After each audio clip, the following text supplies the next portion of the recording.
නමෝ තස් භගවතු අරහතෝ සම්මා සම්බුද්දස්ස නමෝ තස් භගවතු අරහතෝ සම්මා සම්බුද්දස්ස නමෝ තස් භගවතු අරහතෝ සම්මා සම්බුද්දස්ස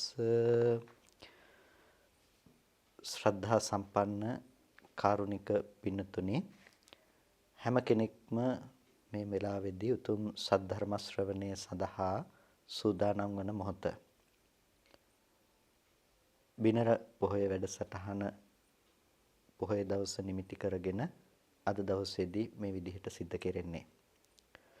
පොහොය දවසේ පවත්නා විශේෂත්වයන් පිළිබඳව මීට පෙර පවත්වන්නට යෙදුන අනුශාසනාවන්ගෙදී මේ පින්නතුන්ට කරුණු කාරණා දැනගන්නට ලැබෙන්නට ඇති.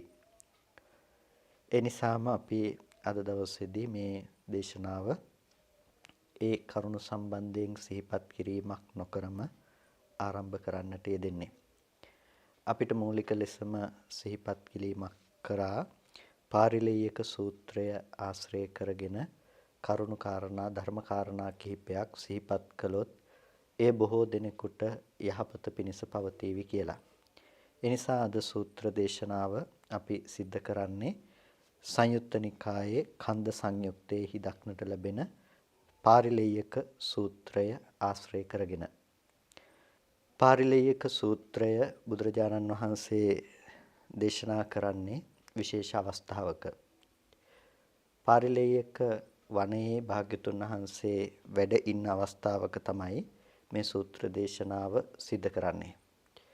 මේට නිදාන කතාව බවට පත්වන්නේ භික්ෂුන් වහන්සේලා අතර ඇති වූ ආරවුලක් පදනම් කරගෙන භාග්‍යතුන් වහන්සේ භික්ෂු සංඝයා පනාමනය කොට, ඒ කියන්නේ ඉවත් කොට හුදකලාව වනයකට වැඩම කිරීම කියන කාරණාවත් සමග ഘോഷිතාරාමේහි හිටපු භික්ෂුන් වහන්සේලා එදා යම් විනය කරුණක් පදනම් කරගෙන ආරවුලක් නැතිනම් විනය කරුණක් පදනම් කරගෙන භික්ෂුන් වහන්සේලා අතර විවාදයක් හටගත්තා.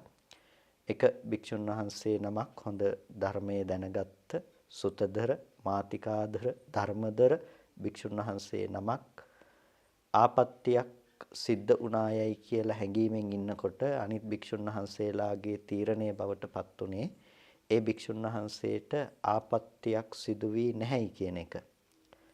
ටික දවසක් යනකොට අනිත් කාමදුරුවන්ගේ අදහස බවට පත් වුණා අර ප්‍රධාන භික්ෂුන් වහන්සේට ආපත්‍ය සිද්ධ වුණා කියලා.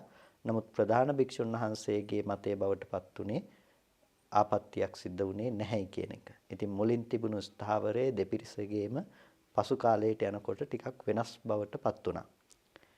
මෙන්න මේ අවස්ථාව පදනම් කරගෙන භික්ෂුන් වහන්සේලා අතර මේ ගැන වාදයක් හටගත්තා. මොකද අර ප්‍රධාන භික්ෂුන් වහන්සේට මේ ඇවත සඳහා ප්‍රතිකර්ම කරන්නට කිව්වට උන්වහන්සේ ඒ ආපත්‍ය සිද්ධ නොවුනායයි කියන ස්ථාවරයේ තමයි රැඳී හිටියේ.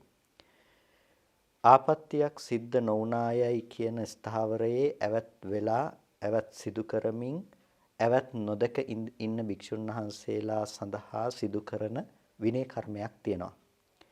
ඒ විනය කර්මයේ සිදු කිරීමෙන් ඒ අදාළ භික්ෂුන් වහන්සේ නිරපා හරිනවා සංඝයාගෙන්. එතකොට ඒ සංඝයා සමග එක්ව වාසය කිරීමක් ඒ භික්ෂුවට සිද්ධ වෙන්නේ නැහැ. ඒක විනයානුකූල ක්‍රියාමාර්ගයක්. ඉතින් අනෙකුත් භික්ෂුන් වහන්සේලා මේ අවස්ථාව නිසා මේ භික්ෂුන් වහන්සේට අර ධර්මදර භික්ෂුන් වහන්සේ නමක් වුවත් විනයදර මාතිකාදර භික්ෂුන් වහන්සේ නමක් වුවත් උන්වහන්සේට අර සංඝයාගෙන් ඉවත් කිරීම නැතිනම් ඇවත් නොදකීම නිසා සිදු කරන විනය කර්මය සිද්ධ කළා. මේ භික්ෂුන් වහන්සේ හා සමග බොහොම ළඟ ඇසුරක් පවත්වපු තවත් එවැනිම ප්‍රධාන භික්ෂුන් වහන්සේලා වෙත ගිහිල්ලා මේ භික්ෂුන් වහන්සේ මේ කරුණ පැහැදිලි කරලා උන්වහන්සේලාට කිව්වා Tamanට ආපත්‍යක් සිද්ධ වෙලා නැති බව. ඉතින් අනෙකුත් භික්ෂුන් වහන්සේලා බොහෝමයකුත් මේ භික්ෂුන් වහන්සේගේ ප්‍රධාන භික්ෂුන් වහන්සේගේ පාර්ශවය ගත්තා. අනිත් භික්ෂුන් වහන්සේලා ආපත්‍ය උනායයි කියාගත් භික්ෂුන් වහන්සේලාගේ පිරිස ගත්තා. මේ විදිහට සංඝයා දෙපිරිසක් කොට බෙදී පවතිනකොට භාග්‍යතුන් වහන්සේට මේ කාරණාව පිළිබඳව දැන්නුවා. භාග්‍යතුන් වහන්සේ සංඝයා බිඳුනායයි කියමින් ඒ භික්ෂුන් වහන්සේලා වෙතම වැඩම කරමින් භාග්‍යතුන් වහන්සේ කරුණ පැහැදිලි කිරීම කළා. ආපත්‍යක් සිද්ධ වුණ බවට සඳහන් කරමින් අර භික්ෂුන් වහන්සේට විනය කර්ම කළ හාමුදුරුවරු ළඟට ගිහිල්ලා බුදුරජාණන් වහන්සේ ඒ හාමුදුරුවන්ට දේශනා කළා, මහණෙනි මේ භික්ෂුව ධර්මදර විනයදර භික්ෂුන් වහන්සේ නමක්. බොහෝ පාර්ශවයක් ඉන්නවා. උන්වහන්සේ ආපත්‍යක් නොඋනායයි සංඥාවේ ඉන්නේ. එතකොට අනිත් පිරිස ආපත්‍ය උනායයි සංඥාවේ ඉඳගෙන මෙබඳු අවස්ථාවක එබඳු විනය කර්මයක් කිරීමෙන් සංඝයා බිඳීමට යනවා. ඒ නිසා එබඳු විනය කර්මයක් කිරීම නොයුතුයි. ඒක නොකල යුතුව තිබුණ දෙයක්. ඒ නිසා සංඝයා සමගි වන්නට අවශ්‍ය කාරණා පිළිබඳව අවවාද කළා. ඒ වගේම අර වරද කළායයි කියන භික්ෂුන් වහන්සේගේ පාර්ශවයට ගිහිල්ලා භාග්‍යතුන් වහන්සේ එතනදී දේශනා කරනවා, අනාපත්‍ති සංඤිකව හිටියත්, ඒක නාපත්‍යක් නැහැ කියන අදහසේ හිටියත් මේ සංඝයාගේ බිඳීම දැකගෙන කල්පනා කරන්නට තිබුණා, අනිකුත් හාමුදුරුවරුත් හොඳට ධර්මයේ දන්න සෘතදර ධර්මදර හාමුදුරුවරු, ඒ හාමුදුරුවරු ආපත්‍යක් උනායයි කියනකොට ඒ ඇවත සඳහා උනත් නොඋනත් ප්‍රතිකර්ම සපයා ගන්නට තිබුණායයි කියලා භාග්‍යතුන් වහන්සේ ඒ ආපත්‍ය සිද්ධ වුණායයි චෝදනා ලැබපු භික්ෂුන් වහන්සේගේ පාර්ශවයටත් කරුණු පැහැදිලි කළා. නමුත් උන්වහන්සේලා ඒක පිළිගැනීමට තරම් නැමුණු මනසකින් හිටියේ නැහැ. පසුවත් අඩදඹර හටගත්තා. පොහොය කිරීම ආදී සමගි විනය කර්මයන් වෙන වෙනම සිද්ධ කළා. ඉතින් එක අවස්ථාවකදී බොහොම වැඩිපුර මේ රණ්ඩුවක් විදිහට, එහෙමත් නැතිනම් මේක කලකෝලාහලයක් දක්වා දුරදිග යන ප්‍රශ්නයක් බවට පත් වුණා. මේ වෙලාවේදී බුදුරජාණන් වහන්සේගේ අවවාද කිරීම පවා නොතකා හරින මට්ටමකට පත් වුණා. මේ අවස්ථාවේදී එක භික්ෂුන් වහන්සේ නමක් භාග්‍යතුන් වහන්සේට කියනවා, භාග්‍යතුන් වහන්සේ ditta ධම්ම සුඛ විහරණයෙන් වාසය කරන්න. මේ වගේ කටයුතු සඳහා අල්පෝත්සුක වෙන්න, මෙබඳු කටයුතු සඳහා මැදිහත් වන්නට එපා කියලා සම්්‍යක් සම්බුදුරජාණන් වහන්සේටත් එක භික්ෂුන් වහන්සේ නමක් අවවාද කරන මට්ටමින් කරුණු පැහැදිලි කිරීමක් කරන්නට උත්සාහ දරුවා. මෙන්න මේ අවස්ථාවේදී භාග්‍යතුන් වහන්සේ භික්ෂු සංඝයා පනාමනය කොට භික්ෂු සංඝයා අතහැර හුදකලාව වැඩම කරන්නට යෙදුනා පාරිලෙය්‍යක වනයේ කරා. එතකොට භාග්‍යතුන් වහන්සේ තනියම වඩින බව දැකලා එක භික්ෂුන් වහන්සේ නමක් ආනන්ද තෙරුන් වහන්සේට කියනවා, ආනන්දයන් වහන්සේ මේ එවත් ආනන්දේනි, මේ භාග්‍යතුන් වහන්සේ මේ පසු මහණෙක් නැතුව, කිසිම කෙනෙක් නැතුව හුදකලාවේ පාත්‍ර සිවුරු අරගෙන සේනාසනය සංගවා තබා, නැතිනම් සේනාසනය අස් කරලා වැඩම කරන්නට යෙදුනා කියලා.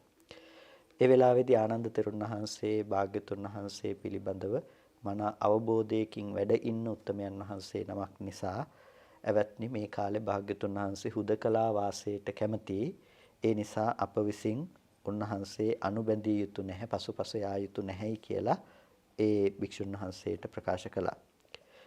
මේ අවස්ථාවේදී භාග්‍යතුන් වහන්සේ පාරිලෙය්‍යක වනයේට වැඩම කරලා ඒ පාරිලෙය්‍යක වනයේ සල් රුකක් මුල වාසය කළා. ඉතින් අපි සාමාන්‍යයෙන් අහලා පුරුදු කතා වස්තුවක් තමයි අර පාරිලෙය්‍යක වනයේ වාසය කරපු ඇත් රජ කෙනෙක් භාග්‍යතුන් වහන්සේට පාරිලෙය්‍ය වස් කාලයේදී උපස්ථානයන් සිද්ධ කළ බව ඒ මේ කතා වස්තුවට අදාළවයි ඒ කතා පුවතත් එන්නේ. ඉතින් භාග්‍යතුන් වහන්සේ ඒ වස් කාලයේ මුළුල්ලෙහි ගත කළාට පසුව භික්ෂුන් වහන්සේලාගේ එදා සිරිතක් තිබුණා. භාග්‍යතුන් වහන්සේ වස් කාලයේ ඇවෑමෙන් භාග්‍යතුන් වහන්සේ ළඟට ඇවිල්ලා ධර්මකාරණා පිළිබඳව විමසනවා. ඒ වගේම Taman ලබාගත් අවබෝධයන් පිළිබඳව ප්‍රකාශයටපත් කරනවා. මෙබඳු සිරිතක් තිබුණා. ඉතින් බොහෝ භික්ෂුන් වහන්සේලා රැස් වුණ ආනන්ද තෙරුන් වහන්සේ වැඩ ඉන්න තැනට ආනන්ද තෙරුන් වහන්සේ ළඟට වැඩම එකතු වෙලා ආනන්ද තෙරුන් වහන්සේට කිව්වා, භාග්‍යතුන් වහන්සේ හමුවෙහි අපි දහම් කතාවක් අහලා බොහෝ කල, ඒක ළඟකදී අහපු දහමි කතාවක් අහන්නට ලැබුණේ. නැහැ. අපි කැමති භාග්‍යතුන් වහන්සේගෙන් දැහැමි කතාවක් අහන්නට කියලා ආනන්ද හාමුදුරුවන්ට ප්‍රකාශ කළා. ආනන්ද හාමුදුරුවෝ ඒ වෙලාවේදී ඒ හාමුදුරුවරුත් එක්ක පාරිලෙයක වනයේට භාග්‍යතුන් වහන්සේ කරා වැඩම කළා. එතනට පැමිණුණා. ඒ වෙලාවේදී භාග්‍යතුන් වහන්සේ අර භික්ෂුන් වහන්සේලාට දැහැමි කතාවෙන් කරුණු දැක්කුවා. කරුණු දක්වලා ධර්මදේශනාවන් සිද්ධ කළා. මේ විදිහට ඒ දැහැමි කතාවෙන් කරුණු දක්වලා ඒ පිළිබඳව තෙද ගන්වලා සම්පහන්සනය කරනවා කියනවා. ඒ කාරණාව තුළ දෘෂ්ටි ප්‍රමෝදයේ පිනවීමක් ඇති කරලා මේ කටයුතු ටික කරනකොට එතන හිටපු හාමුදුරු කෙනෙකුට එක්තරා චිත්ත පරිවිතර්කයක් ඇති වෙනවා. චිත්ත පරිවිතර්කයක් කියන්නේ හිතේ අදහසක් ඇති වෙනවා. මොකද්ද? කතන්නකෝ ජානතෝ කතම් පස්සතෝ අනන්තරා ආසවානං khයෝ හෝති. කෙසේද මේ දැනගන්න කෙනාට, කෙසේ දකින්න කෙනාටද අනන්තරා ආසවානං khයෝ හෝති, අනතුරුවම ආශ්‍රව ධර්මයන් ක්ෂය වීමට යන්නේ. කෙසේ දකින්න, කෙසේ දැනගන්න, කෙසේ දකින්න කෙනාටද ඒ අරිහත් මාර්ගයට අනතුරුව සියලු ආශ්‍රව ධර්මයන් පරික්ෂීණයට යන්නේ, ක්ෂය බවට යන්නේ කියන අදහසක් එක භික්ෂුන් වහන්සේ නමකට හිතෙන් ඇති වුණා. භාග්‍යතුන් වහන්සේගේ සිරිත තමයි භික්ෂුන් වහන්සේලාට ආදී ධර්මදේශනා කරන හැම විටකම ඒ අදාළ ශ්‍රාවක පිරිසගේ සිත් අනුව ධර්මදේශනා පැවැත්වීම. හැම කෙනෙකුටම අද භාග්‍යතුන් වහන්සේ මට දම් දෙසනවා, අද මට දම් දෙසනවායි කියලා සිතක් ඇතිවන තරමටම තම තමන්ගේ චිත්තසංතානගත සියලු ප්‍රශ්න විසඳෙන විදිහටයි භාග්‍යතුන් වහන්සේ ධර්මදේශනාවන් සිද්ධ කරන්නේ. ඉතින් මෙතන හිටපු එක භික්ෂුන් වහන්සේ නමකට අර විදිහේ අදහසක් ඇති වෙනකොට බුදුරජාණන් වහන්සේ ඒක පිරිසිඳ දැක්කා. ඒ භික්ෂුන් වහන්සේගේ අදහස දැකලා භික්ෂුන් වහන්සේලාට ආමන්ත්‍රණය කරලා දේශනා කරනවා. විචයෝ දේසිතෝ භික්ඛවේ මයා ධම්මා. මහණෙනි, මම මේ ධර්මය විචය නුවණින් දේශනා කළ ධර්මයක්. මම හොඳ නුවණකින් සතර සතිපට්ඨානය දේශනා කළා. සතර සම්‍යක් ප්‍රදන් ධර්මයන් දේශනා කළා. සතර ඉර්ධිපාද ධර්මයන් දේශනා කළා. ඒ වගේම පංච ඉන්ද්‍රිය, පංච බල පිළිබඳව දේශනා කළා. ඒ වගේම සත්ත බොජ්ජංග ධර්මයන්, ආර්ය අෂ්ටාංගික මාර්ගය ආදී මේ ධර්මයන් මම ඊටමත් නුවණින් දේශනා කළා. එතකොට මෙහෙම දේශනා කරලා තියෙනකොටත් ඇතැම් මහණෙකුට, ඇතැම් කෙනෙකුට මෙබඳු සිතේ සිතුවිල්ලක් ඇති වුණා. චේතෝ පරිවිතර්කයක් ඉපදුනා. කොහොම දන්න, කොහොම දකින කෙනාටද අරිහත් මාර්ග දර්ශනයට අනතුරුව උපදින අරිහත් මාර්ග දර්ශනයට අනතුරුවම ආශ්‍රව ධර්මතාවයන් ක්ෂය බවට පත් වෙන්නේ කියලා. මේ වෙලාවේදී බුදුරජාණන් වහන්සේ මේ දේශනාව භික්ෂුන් වහන්සේලාට ඒ කරුණු කාරණා ඇතුව පැහැදිලි කරලා දෙන්නට යෙදුනා. කොහොම දකින්න කෙනාටද ආශ්‍රව ධර්මයන් දුරු කරගන්නට පුළුවන්කම තියෙන්නේ. ඉද භික්ඛවේ අසෘතවා පුතුජනෝ. මේ ලෝකේ අසෘතවත් පෘතජ්ජනයා. අසෘතවත් පෘතජ්ජනයා කියලා කියන්නේ ශ්‍රුතවත් බවක් නැති, ධර්මයේ පිළිබඳව ඇසූ පිරූ බව නැති, සුතමය ඥානය නොලද කෙනා, ධර්ම පිළිබඳව අහලා නැති පුද්ගලයා අසෘතවත් කියලා කියනවා. ඒ වගේම පුතුහු කිලේසේ ජනින්තිති පුතුජනෝ. බොහෝ වූ කෙලෙස්යන් උපදවන පුද්ගලයෙකුට කියනවා පුතුජනයයි කියලා. එතකොට අසෘතවත් පෘතජ්ජනයා සහ ශ්‍රුතවත් පෘතජ්ජනයා කියලා දෙදෙනෙක් සිටිනවා පෘතජ්ජනයන්. ඒ කියන්නේ අසෘතවත් පෘතජ්ජනයා අන්ධබාල පුතුජ්ජන නැතිනම් අන්ධබාල පෝතුජ්ජනික හැටියට දැක්වෙනවා. ඔහුගේ නුවණ මුහුකුරා ගිහිල්ලා නැහැ, ධර්මය අහලා නැතිකම නිසා. අන්න ඒ පුද්ගලයා තමයි මේ අසෘතවත් පෘතජ්ජනයා කියලා කියන්නේ. අසෘතවත් පෘතජ්ජනයා ඔහුගේ ලක්ෂණය අරියාණං අදස්සාවේ. ආර්ය ධර්මය ඔහු දැක්කේ නැහැ. ඒ වගේම නොදැක්කා වූ ආර්ය ධර්මයේහි අරිය ධම්මස්ස අකෝවිදෝ කෝවිද බවක් ඇත්තේ නැහැ. ආර්ය ධම්මේ අවිනීතෝ ඔහු දක්ෂ බවක් නැති නිසාම ඒ ආර්ය ධර්මයේහි විනීත බවක් ඇත්තෙත් නැහැ. එතකොට අවස්ථා තුනක් හම්බෙනවා. ආර්යයන් දකිනවා, ආර්ය ධර්මයේහි දක්ෂ බවට පත් වෙනවා, ආර්ය ධර්මයේහි විනීත බවට පත් වෙනවා. කවුද? ශ්‍රුතවත් ආර්ය ශ්‍රාවකයෙක් වෙනකොට. එතකොට ආර්යෙක් දකින්නවා කියලා කියන්නේ ආර්යෙක්ව ඇහැට දකින්නවා කියන එකෙන්ම නෙමෙයි. සත්පුරුෂයෙක් ඇහැට දකින්නවා කියන එක නෙමෙයි. සත්පුරුෂ දර්ශනයක් පිළිබඳව ඔහු දැක්මක් ඇති කරගන්නවා. එතකොට ඒ සත්පුරුෂයෙක් හඳුන ගන්නට පුළුවන් නුවණක් ඔහුට තියෙනවා. ඒ කෙනා තමයි සත්පුරුෂයන් දකින කෙනෙක් බවට පත් වෙන්නේ. ඒ විදිහට සත්පුරුෂයන් දකින කෙනා මොකද කරන්නේ? ඒ සත්පුරුෂයන්ගේ ධර්මය, ඒකට කියනවා අරිය ධම්ම කියලා. අරිය ධම්මස්ස කෝවිදෝ, සත්පුරුෂයන් වහන්සේලා කතා කරන ධර්මයේහි දක්ෂයෙක් බවට පත් වෙනවා. එතකොට ඔහු ධර්මයේහි දක්ෂයෙක් බවට පත් වෙනකොට ධර්මයේ දැනගෙන නිකන් ඉන්නේ නැහැ. ඔහු අරිය ධම්මේ විනීත පුද්ගලයෙක් බවට පත් වෙනවා. එතකොට අසෘතවත් පෘතජ්ජනය කියනකොට ඔහු ආර්යයන් දැකලා නැහැ, ආර්ය ධර්මයේහි දක්ෂ නැහැ. ඒ වගේම දක්ෂ නැති කෙනාට හික්මෙන්න පුළුවන් කමක් නැත්තේ නැහැ. ඒ වගේම දෙවෙනි අවස්ථාව සත්පුරිසානං අදස්සාවේ සත්පුරුෂයන් දකින්නේ නැහැ. සත්පුරුෂ ධම්මස්ස අකෝවිදෝ දකින්න නැති නිසා සත්පුරුෂ ධර්මයේහි දක්ෂ බවක්, සත්පුරුෂ ධර්මයේහි කෝවිද බවක් ඇත්තේ නැහැ. ඒ වගේම සත්පුරුෂ ධම්මේ අවිනීතෝ, ඒ දක්ෂ බවක් නැති නිසාම ඔහුට එහි හික්මෙන්න පුළුවන් කමක් ඇත්තෙත් නැහැ. සත්පුරුෂයෝ දැක්කත් වැඩක් නැහැ. ධර්මයේ හික්මෙන්න බෑ නම් ධර්මයේ දැනගන්න බෑ නම් ධර්මයේ දැනගත්තත් වැඩක් නැහැ. ධර්මයේ හික්මෙන්නේ නැතිනම්. එතකොට ඒ විදිහට නොහික්මුණු කෙනා මොකද කරන්නේ? රූපං අත්තතෝ සමනුපස්සති. රූපය ආත්මවත් දෙයක් හැටියට සමනුපස්සනාවක් ඇති කරගන්නවා. රූපය ආත්මවත් දෙයක් හැටියට කල්පනා කරනවා. යාකෝපනසා භික්ඛවේ සමනුපස්සනා සංඛාරෝසෝ. එතකොට මහණෙනි යම් සමනුපස්සනාවක් තිබුණා නම් කුමන සමනුපස්සනාවක්ද? රූපය ආත්මවත් කොට දකින යම් සමනුපස්සනාවක් තිබුණා නම් ඒ සමනුපස්සනාව සංඛාරෝසෝ. ඒ සමනුපස්සනාව සංඛාර ධර්මයක්. එතකොට සෝපන සංඛාරෝ, ඒ සංස්කාර ධර්මය කින් නිදානෝ, කුමක් නිදාන කොට පවතින දෙයක්ද? කිං සමුදයෝ, කුමක් සමුදය කොට, කුමක් ජාතිය කොට, කුමක් ප්‍රභව කොට පවතින දෙයක්ද? එතකොට ඒ සංස්කාරය අවිජ්ජා සම්පස්සජේන භික්ඛවේ වේදිතේන පුට්ටස්ස අසුතවතෝ පුතුජනස්ස uppannā තණ්හා තතෝජෝසෝ සංඛාරෝ. අවිජ්ජා සංස්පර්ශය නිසා ඒ උපදින වේදනාවෙන් ස්පර්ශ කරපු අසෘතවත් පෘතජ්ජනයාට ඇති කරගන්න තණ්හාව හා ඒන් උපන්නා වූ සංස්කාරයක් තමයි ඒ සංස්කාරය. කුමන සංස්කාරයක්ද? රූපං අත්තතෝ සමනුපස්සති කියන මේ සංස්කාරය. රූපං අත්තතෝ සමනුපස්සති, රූපය ආත්මවත් කොට දකිනවා. එතකොට රූපය ආත්මවත් කොට දකිනවා කියලා කියන්නේ රූපයේහි පවත්නා ආත්මයක් දකිනවා. ඒ කියන්නේ මේ රූපය ආත්මය වශයෙන් කල්පනා කරනවා. මේ ඉන්න රූපයම, මේ ඇහැට දකින්න රූපයම තමයි කෙනා. අතීතයේ ඉඳලා ආවේ මේ කෙනා.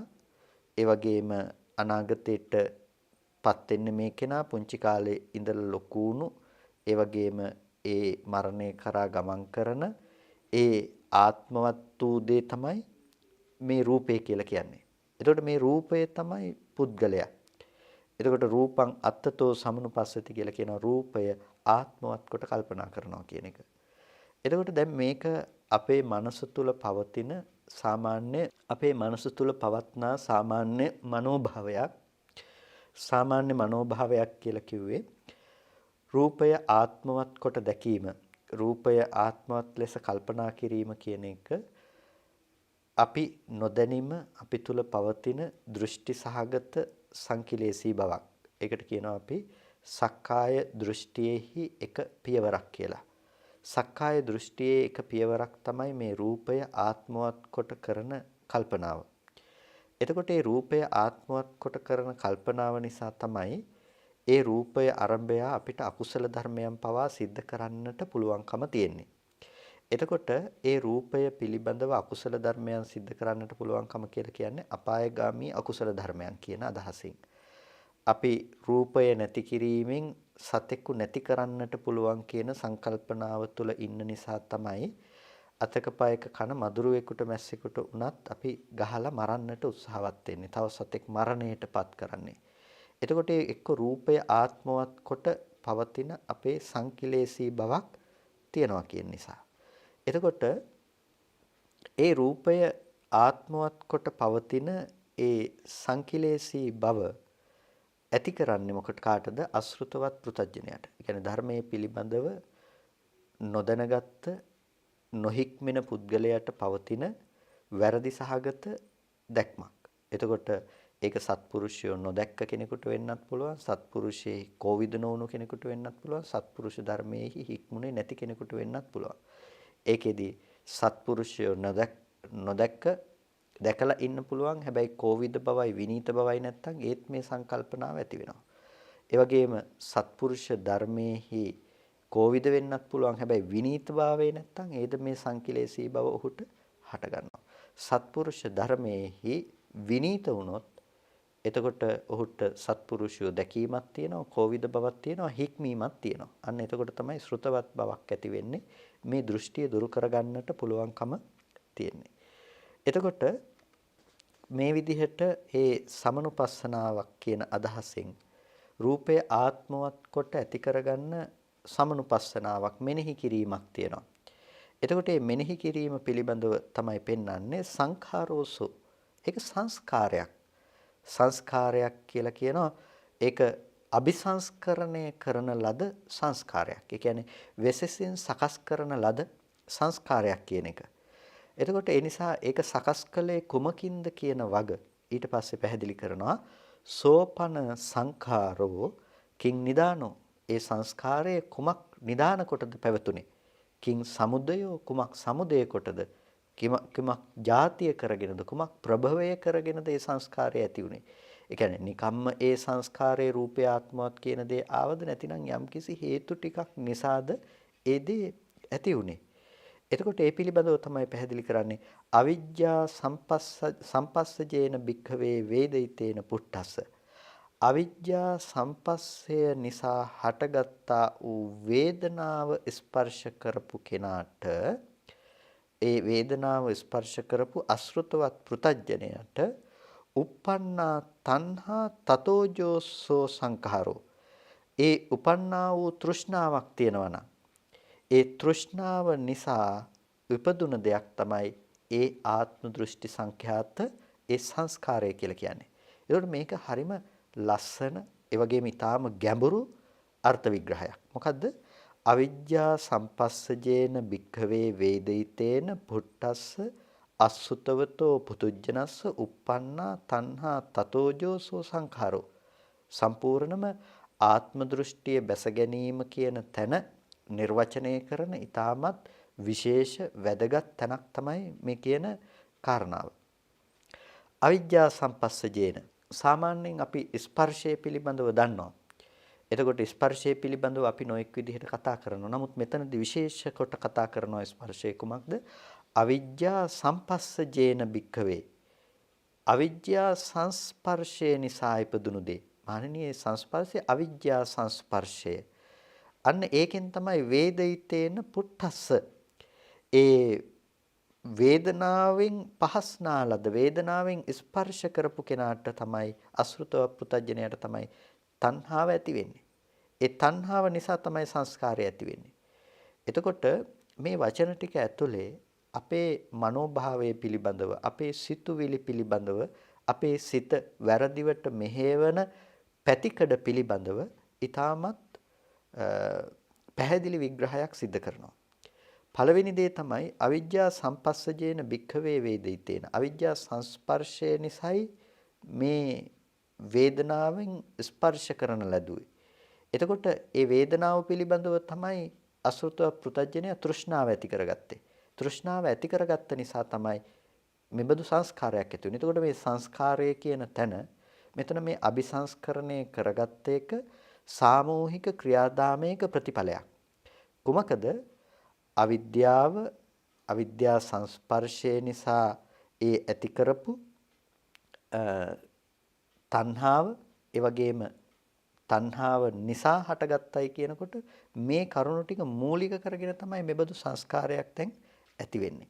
එතකොට අවිද්‍යාව මුල් කරගෙන හටගත්ත වේදනාව නිසා ඇති වුණු ඒ වේදනාවෙහි ස්පර්ශයක් තිබුණා නම් ඒ සංස්පර්ශ භව නිසා හටගත්ත තණ්හාව කියන තැනදී අපිට අපේ මනස පැත්තෙන් මේක ටිකක් විමසලා බැලුවොත් ටිකක් පැහැදිලි කරගන්නට පහසුවක් තියෙයි.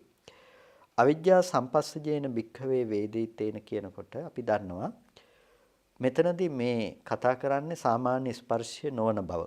සාමාන්‍ය ස්පර්ශයේ ස්වභාවය තමයි පටිඝ සම්පස්ස භව හා අදිවචන සම්පස්ස භව කියන කාරණාව. එතනදී අපි දන්නවා ස්පර්ශයේහි ලක්ෂණය පටිඝ සම්පස්සයයි කියනකොට පටිඝ සම්පස්සේ යනුවෙන් හඳුන්වන්නේ ඉන්ද්‍රියකට නැතිනම් ආයතනයකට බාහිර රූපයෙහි ආපාතාගමය.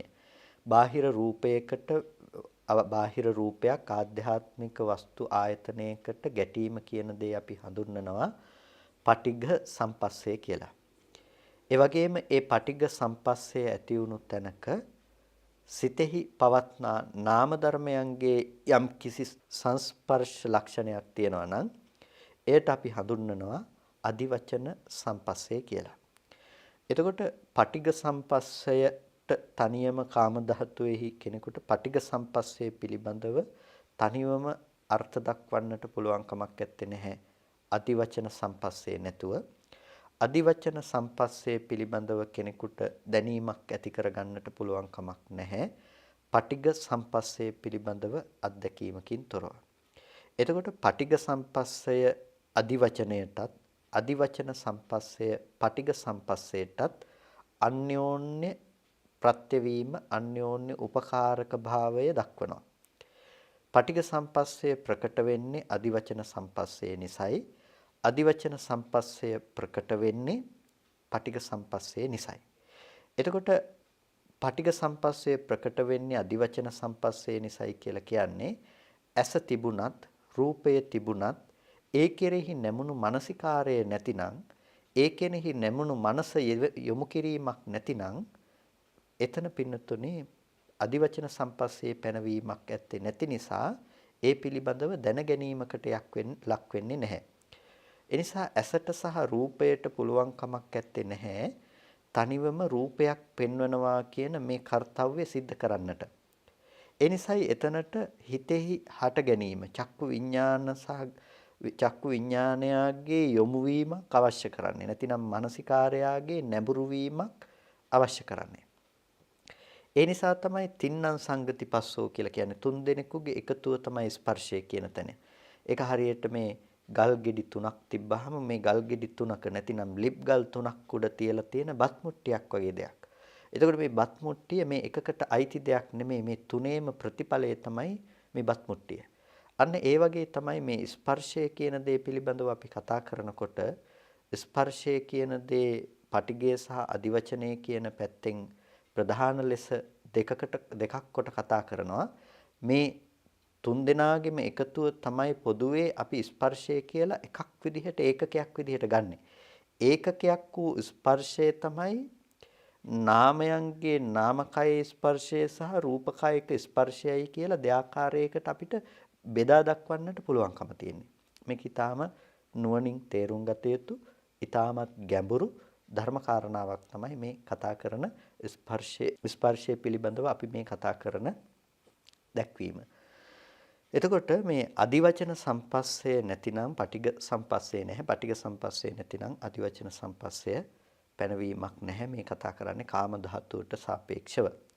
එතකොට මෙබඳු මට්ටමක වාසය කරන කෙනාට මේ එකිනෙකට ප්‍රත්‍යවීම පිළිබඳව නොදන්නාකම නිසා මේ ස්පර්ශයේහි ඇති බෙදීම් සහගත බව අවබෝධ නොවීම නිසා පටිඝ සම්පස්සේ පිළිබඳව අදිවචන සම්පස්සයෙන් දැනගත් බව පිළිබඳව අනවබෝධය ඇති තැනක තමයි අදිවචන සම්පස්සේ පිළිබඳව පටිඝ සම්පස්සේ බවට සංඥාවක් උපදවගන්නේ. ඒ කියන්නේ අදිවචන සම්පස්සේ කියලා කියන්නේ නාම ධර්මතා අතර ඇතිවන ස්පර්ශය. එතකොට නාම ධර්මතා පිළිබඳව ඇතිවන ස්පර්ශය කියලා කියන්නේ හිතෙන් තව අරමුණක් ඔසවලා ඒ අරමුණ පිළිබඳව විඥානණයට ලක් කරන බව. අපි ඒකට කියමු මනෝ විඥාන බව කියලා, මනෝ විඥාන සිතක් කියලා, මනෝ විඥාන ධාතුව කියලා. එතකොට මෙන්න මේ මනෝ විඥාන ධාතුවෙන් දැනගත්ත මනෝවිඤ්ඤාණ ධාතුවෙන් තේරුම් ගත්ත ඒ ධර්මයේ පිළිබඳව අපිට තියෙන්නේ අවිජ්ජා සහගත සංස්පර්ශයක්. මොකක්ද අවිජ්ජා සහගත සංස්පර්ශය? අපි අම්මා කියලා දැනගන්න බව පටිඝ සම්පස්සේක සහ අදිවචන සම්පස්සේක ප්‍රතිඵලයක්. හැබැයි මේක මේ ධර්මයන්ගේ ප්‍රතිඵලයක් යයි නොදන්නාකොට අපිට අම්මා වූ පුද්ගලයෙක් අම්මා වූ ආත්මයක් බාහිර රූපායතනය තුල දක්නට ලැබෙනවා. එතකොට අම්මා වූ පුද්ගලයෙක් අම්මා වූ ආත්මයක් බාහිර රූපායතනයේහි අපිට දක්නට ලැබෙනකොට අන්න ඒකට අපි කියනවා අවිජ්ජා සංස්පර්ශය කියලා. ඇයි? ඒ ස්පර්ශය අවිද්‍යාව නිසා උපදවපු අවිද්‍යාව නිසා ගෙනල්ලා දුන්න දෙයක්. ඒ අවිජ්ජා සංස්පර්ශයෙන් මොකද්ද අපිට ඇති කරපු දේ? අවිජ්ජා සම්පස්සජේන භික්ඛවේ වේදිතේන පුට්ටස්ස. එතකොට ඒ අවිද්‍යා සංස්පර්ශය නිසා උපන්නා වූ වේදනාවෙන් පහස්නා කෙනාට, වේදනාවෙන් ස්පර්ශ කරපු කෙනාට, එතකොට අම්මා කියලා ඇති කරගත්ත මනෝභාවය අර ස්පර්ශයේ පිරිසිඳ නොදන්නාකම නිසා බාහිර පවත්නා ආත්මයක් ලෙස කෙනෙකු ලෙස වරදවා ගත්ත බව. ඒකට කිව්වා අවිද්‍යා සංස්පර්ශය කියලා. අවිද්‍යා සංස්පර්ශයේහි ප්‍රතිඵලය තමයි අපිට ඒ වේදනාවකින් ස්පර්ශ කරන්නට පුළුවන්කම තියෙනවා. වේදනාවකින් පහස්නා බව ඇති වෙනවා. මොකද්ද වේදනාව? අපි අම්මා කියලා ගත්ත බව සැපසහගත කොට ඒ වේදනාවෙහි මුලාවටපත් වෙනවා. එතකොට අන්න ඒ බඳු අසෘතවත් පෘතජ්ජන කෙනාට උපදිනවා කුමක්ද? තණ්හා. ඒ කෙනාට තණ්හාව උපදිනවා. අම්මා කියලා ගත්ත ලෝකේ ජීවත් වන අම්මට දැන් ආදරය, ඒ අම්මා පිළිබඳව තෘෂ්ණා බව ඇති කරගන්නවා. තතෝජෝසෝ සංඛාරෝ. අන්න ඒකෙන් තමයි අර සංස්කාරය ඉපදුනේ. මොන සංස්කාරයේද? අර රූපං අත්තතෝ සමනුපස්සති කියන එක සමනුපස්සනාව සංස්කාරයක් කියලා කිව්වනේ. අන්නේ රූපය ආත්මවත් කොට හදපු ඒ සමනුපස්සනාව ඇති කරගත්තේ අන්න ඒ තෘෂ්ණා සහගත මව බාහිර රූපායතනයේ තුල ජීවත් වෙන ආත්මයක් කොට ගන්නවා කියන ඒ સિદ્ધාන්තය තුලින්. එතකොට අපිට පේනවා අවිද්‍යා සංස්පර්ශය නිසා වේදනාවකින් ස්පර්ශය ලැබලා ඒ ස්පර්ශය පිළිබඳව ඇති කරගත්ත තෘෂ්ණාව නිසා එබඳු වූ සැපසහගත දකින්නට පුළුවන් ආදරය කළ හැකි අම්මා කියන දේ මේ රූපයමයි කියලා කෙනෙකු දෘෂ්ටිගත වෙනවා, ආත්ම සංකල්පනාවක් ඇති කරගන්නවා. එතකොට මෙබඳු වූ ආත්ම සංකල්පනාවක් ඇති කරගන්න කෙනාට එයින් මිදීමට නම් සෝපික්ඛෝ සංඛාරෝ අනිච්චෝ සංඛතෝ පටිච්ච සමුප්පන්නෝ. ඒ සංස්කාරය අනිච්චෝ, අනිත්‍ය වුණ දෙයක්. ඒ සංස්කාරය සංඛතෝ, හේතු නිසා සකස් කළ දෙයක්. ඒ සංස්කාරය පටිච්ච සමුප්පන්නෝ, පටිච්ච සමුප්පන්න දෙයක්. එතකොට එයාට දකින්නට වෙනවා ඒ සංස්කාරය පිළිබඳව ඒ සංස්කාරය අනිත්‍ය ධර්මයක්. ඒ සංස්කාරය සංඛත ධර්මයක්. ඒ සංඛාරයේ පටිච්ච සමුප්පන්නයි. ඒ හේතුවක් නිසා, හේතු නිසා ඒ හේතු ප්‍රත්‍යයන්ගෙන් සකස් වන දෙයක්. ඒ වගේම සාපි තණ්හා අනිච්චා. එතකොට ඒ සංස්කාරය ඇති කිරීමට මුල් වුණ තණ්හාවක් තිබුණා නම් තණ්හාව සංකතයි, පටිච්ච සමුප්පන්නයි. ඊට පස්සේ වේදනාවක් තිබුණා නම් වේදනාව අනිත්‍යයි, සංකතයි, පටිච්ච සමුප්පන්නයි. ඊට පස්සේ ඒ ස්පර්ශයක් තිබුණා නම් වේදනාව ඇති කරන්නට මුල් වුණ ඒ අවිජ්ජා සංස්පර්ශය නැතිනම් අවිද්‍යාව නිසා පෙනුණු ස්පර්ශය කියන එක අනිත්‍යයි, සංකතයි, පටිච්ච සමුප්පන්නයි. ඒ අවිද්‍යාවත් අනිත්‍යයි, සංකතයි, පටිච්ච සමුප්පන්නයි. මෙන්න මේ විදිහට ඒවම්පිකෝ භික්ඛවේ ඥානතෝ ඒවං පස්සතෝ අනන්තරා ආසවානං කයෝ හෝති. මෙන්න මේ විදිහට දකින්න කෙනාට තමයි අනතුරුව මාර්ගක්ෂණයට අනතුරුවම ඵලය උපදවන්නට පුළුවන්කම තියෙන්නේ. එතකොට මූලික කරගත්ත මෙතන දෙයක්. ඒ තමයි අනිච්චෝ, අනිච්ච ධර්මයක්, සංඛතෝ, සංඛත ධර්මයක්, පටිච්ච සමුප්පන්නෝ, පටිච්ච සමුප්පන්න ධර්මයක්. එතකොට අනිත්‍ය ධර්මයක් යයි මෙතන අර්ථ ගන්නනවා. උපාද වය අර්ථයෙන් හටගෙන නැති වෙන ධර්මතාවයක් ලෙස සංස්කාරය පිළිබඳව දකිනවා නම් එතකොට දැන් ඔබට ඔබේ භාවනාව පිළිබඳව පැහැදිලි කරගන්නට පුළුවන් තැනක්. ඒ සංස්කාර ධර්මයේ තුල කතා කරනවා ඔබ අද ඇසුරු කරන්නේ ආත්ම දෘෂ්ටි සහගත සංස්කාර ධර්මයක්. අම්මා, දරුවා මේ විදිහට සත්වයෝන්ය පුද්ගලයෝන්ය කියලා ඇති කරගත්ත දේ. ඒ වගේම බාහිර අචේතනික වස්තුන් ඇති තැනක අචේතනික වස්තුන් විඳින මේ තමා වූ රූපයක් පිළිබඳව අදහස මේ හැම තැනකදීම Tamanට ආත්ම දෘෂ්ටියෙහි පැවැත්ම ඇසුරු කරලා තියෙනවා. එතකොට අන්න ඒ බඳු අවස්ථාවලදී ඒ බඳු තැනකදී අපි පැවැත්විය යුතු දර්ශනය තමයි අනිච්චෝ කියලා කිව්වේ. අනිත්‍යයි කියලා කිව්වේ. එතකොට මේ අනිත්‍ය තුල ප්‍රකට කරලා දෙන එක දෙයක්. මොකක්ද අනිත්‍ය තුල ප්‍රකට කරලා දෙන්නේ? ඒ සංස්කාරය හටගත්ත දෙයක්. එතකොට ඒ සංස්කාර ධර්මය නැති වෙලා යන දෙයක්. එතකොට අපිට පේනවා පළවෙනියටම සංඛාරෝ ඒක සංස්කාර ධර්මයක් හැටියට. එතකොට ඒක සංස්කාර ධර්මයක් හැටියට දකිනවා කියන එක මේ ලේසියෙන් දකින්න පුළුවන් කාරණාවක් නෙමෙයි. මොකද අපිට අද අවිජ්ජා සංස්පර්ශයෙන් ගෙනල්ලා දීපු ඒ වේදනාවෙන් ස්පර්ශ කරන ලද දෙයට තණ්හා කරලා ඒ සංස්කාරය කියන තෘෂ්ණාවෙන් උපදවන ලද ඒ සංස්කාරය අපේ ජීවිතයේ මට්ටමට බැහැගෙනයි පවතින්නේ. ඒ නිසා අද අපිට පුද්ගලයෝ සත්වයෝ ඒ විදිහටම හම්බ වෙනවා. එතකොට පළවෙනිම දේ තමයි මෙතනදී අපි මේ දැක්ම දකින්නට අවශ්‍යයි. ඒ තමයි මෙතන පවතින්නේ මෙන්න මේ විදිහට සංස්කාර ධර්මයක් නේ කියන එක. අන්න ඊට පස්සේ තමයි කෙනාට සංස්කාර ධර්මයේ පිළිබඳව තේරුම් ගන්නට තියෙන්නේ.